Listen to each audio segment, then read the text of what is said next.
Hello friends, నమస్తే అండి. నేను మీ Bhargavi. Welcome to our channel. ఈవేళ మన వీడియోలో స్నాక్ ఐటెం కింద చేతి చెక్కలు చేస్తున్నానండి. దీనికోసం నేను 3 గ్లాసులు, ఇదిగోండి ఈ గ్లాస్తో 3 గ్లాసులు బియ్యం పిండి తీసుకున్నాను. ఇంకా ఒక గంట ముందు నానబెట్టుకున్న శనగపప్పు, కొంచెం అల్లం వెల్లుల్లి పేస్ట్. ఇది ఫ్రెష్గా చేసుకుంటే బాగుంటుందండి. నేను ఇప్పుడే దంచి పెట్టుకున్నాను. ఇంకా రూమ్ టెంపరేచర్లో ఉన్న ఒక 2 స్పూన్ల వెన్న. ముందుగా దీంట్లో పిండికి సరిపడా సాల్ట్ వేస్తున్నాను. తర్వాత ఈ వెన్న వేసేసి మొత్తం పిండికి బాగా పట్టించుకుందాం. వెన్న ఎక్కువ వేయకూడదండి, ఆయిల్ లాగేస్తాయి. అందుకని నేను 2 స్పూన్లే వేసాను.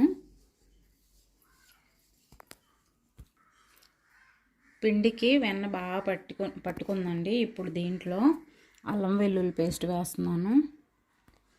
ఒక 2 స్పూన్లు వేసుకుంటే సరిపోతుంది.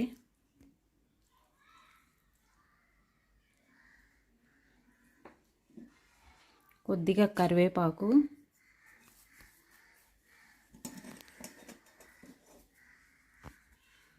ఈ నీళ్లు వంచేసుకుని శనగపప్పు కూడా వేసుకుందాం. ఈ శనగపప్పు కూడా వేసి బాగా కలుపుకుందాం. ఇప్పుడు కొద్దిగా నీళ్లు పోసుకుంటా కలుపుకుందామండి. మన చపాతీ పిండి కలిపినట్టుగా కలుపుకోవాలి.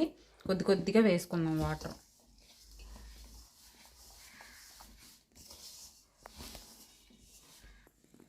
ఇదిగోండి, ఇలా రెడీ చేసుకుంటే పిండి సరిపోతుంది. దీన్ని ఒక 5 నిమిషాలు పక్కన పెట్టేసుకుందాం. ఇప్పుడు స్టవ్ వెలిగించి పాన్ పెట్టి ఆయిల్ పెట్టుకుందాం. ఆయిల్ హీట్ ఎక్కిందండి. చేతికి కొద్దిగా నూనె అప్లై చేసుకుని అన్నీ ఇలా రెడీ చేసేసుకుంటానండి. నూనెలో వేసేటప్పుడు జాగ్రత్తగా వేసుకోండి, చిందుతుంది చేతి మీదకి.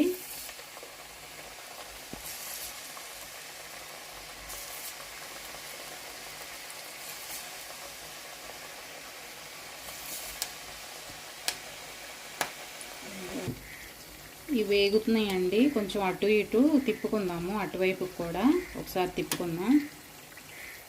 శనగపప్పు నానబెట్టింది కదండి, కొంచెం స్లోగా వేగుతుంది. బాగా హై ఫ్లేమ్లో కాకుండా మీడియం ఫ్లేమ్లో పెట్టుకుని వేయించుకుంటే శనగపప్పు కూడా బాగా వేగుతుంది. ఇదిగోండి, నూనె నురగంతా ఆగిపోయింది కదా, ఇంకా ఇవి వేగినట్టేనండి. ఇవి తీసేసుకుందాము.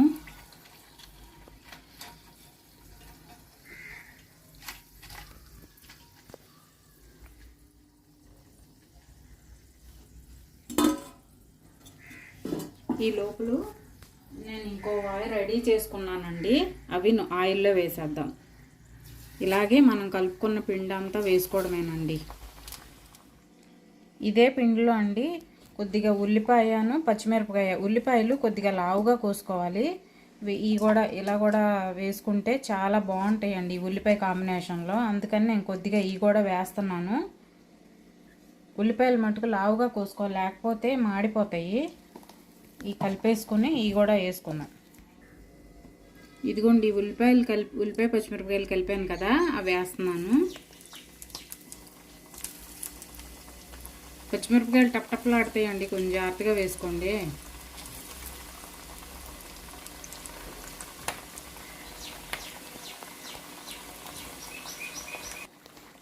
ఇదిగోండి, వేగినవి, ఉల్లిపాయ కూడా చక్కగా వేగింది.